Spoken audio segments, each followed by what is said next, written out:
Uma diferença entre o jogo do ego e o jogo para a equipe. Aqui é Bruno Coraúci, seja bem-vindo ao vídeo 117 do Desafio 365. No livro Empresas Feitas para Vencer, Jim Collins e sua equipe faz algumas comparações entre empresas que eles consideram como empresas boas e empresas excelentes.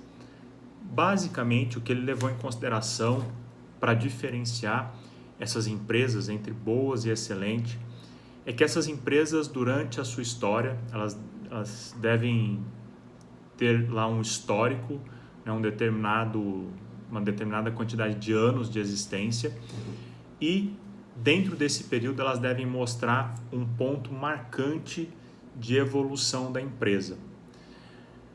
E a diferenciação entre as empresas boas e as empresas excelentes é que as empresas boas, elas apresentam esse ponto de crescimento, é nítido dentro de um gráfico da empresa durante os seus anos de existência, esse ponto de alavancagem da empresa, porém ela não é sustentável durante muitos anos.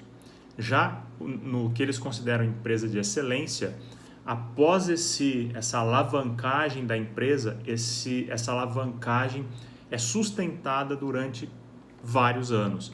Esses vários anos que eles consideram, Jim Collins e sua equipe, é de no mínimo 15 anos de sustentação dessa alavancagem. E aí, dentro da análise dessas empresas, eles vão levantar alguns pontos dessas diferenciações, e alguns pontos são detalhes. As empresas até apresentam as mesmas características, mas há pequenos detalhes que fazem total diferença. E um ponto que me chamou a atenção nesse quesito, né, de manutenção da alavancagem da empresa tem a ver com a sucessão de liderança. E por isso o tema desse vídeo, jogo de ego ou jogo de equipe. E no que diz respeito à liderança, o que eles notaram? Um dos pontos que foi notado para a diferença da empresa boa e para a empresa excelente. Nas empresas boas, os líderes, eles não preparavam efetivamente uma transição de liderança. E o que acontecia é que aquele líder que conseguiu fazer a alavancagem na empresa, quando ele saía desta empresa, outro líder que entrava era um líder não tão competente quanto, e a empresa começava a ter resultados piores. Isso fazia com que a imagem do líder anterior fosse reverenciada. É como se, tá vendo? Aquele cara era o cara para fazer o sucesso da empresa. Outros não conseguem fazer o mesmo sucesso. Já nas empresas excelentes, essa transição de carreira da liderança era muito bem preparada. Tanto que na análise, né, durante muitos anos, você praticamente nem sabe efetivamente qual foi o líder responsável, vamos dizer assim, pela alavancagem da empresa.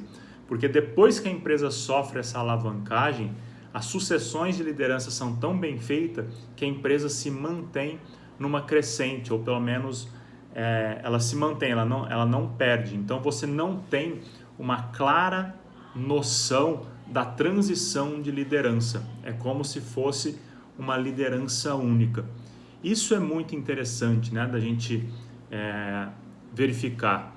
Líderes que jogam para o ego, líderes que jogam efetivamente, verdadeiramente para a empresa, para a equipe.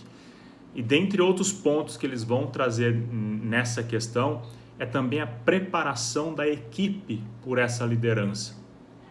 Nas empresas boas, aquelas que não mantêm o crescimento pós-alavancagem, notou-se uma característica justamente de um líder muito egocêntrico, muito vaidoso, que conseguia resultados mediante uma grande pressão na equipe.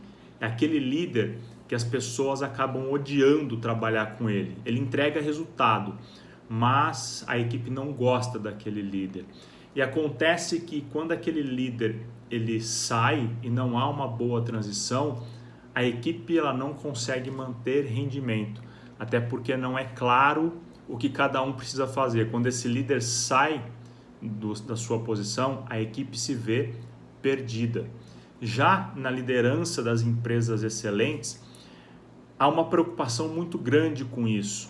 A primeira coisa que a empresa se preocupa é colocar as pessoas certas dentro do barco. Depois que as pessoas certas estão dentro do barco, é que eles dão o rumo para esse barco. E olha só que interessante. Pessoas certas são pessoas que estão encaixadas dentro da função que tem a ver com aquela pessoa e são pessoas que têm disciplina. Quando as pessoas são disciplinadas, você precisa menos de uma liderança, porque a própria pessoa faz, ela não precisa ficar sendo cobrada. E depois que tudo é ajustado e entra nos eixos, o líder ele não precisa ter esse papel de cobrança em cima da equipe. A própria equipe produz porque cada um se sente bem aonde está e faz pela equipe. Então, quando há essa troca de liderança, as pessoas mantêm a atividade que elas faziam e elas sabem muito bem o que precisa ser feito para que os resultados continuem aparecendo. E o outro líder que vem para manter ali os ajustes, a motivação da equipe, mas ele não precisa dessa pressão motivacional, ou pressão de cobrança para que as coisas aconteçam.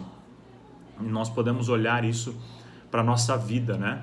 Será que nós, por onde nós passamos, nós formamos equipes que dão continuidade ao processo, muito além da nossa presença, ou a gente somente estimula que as pessoas funcionem mediante a nossa presença, porque na hora que eu não estiver perto, eu quero que as pessoas saibam que eu não estou ali, mas por uma vaidade, mais para uma construção do meu ego, uma construção da minha imagem, mais do que propriamente para o crescimento da equipe, para o crescimento da empresa, para o crescimento de um propósito.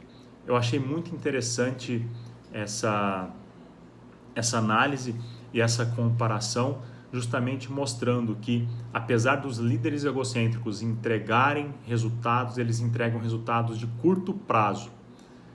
Já os líderes que são mais humildes, porém centrados e também buscam resultados, eles conseguem proporcionar resultados a longo prazo, esteja ele presente ou não. É o jogo para a equipe.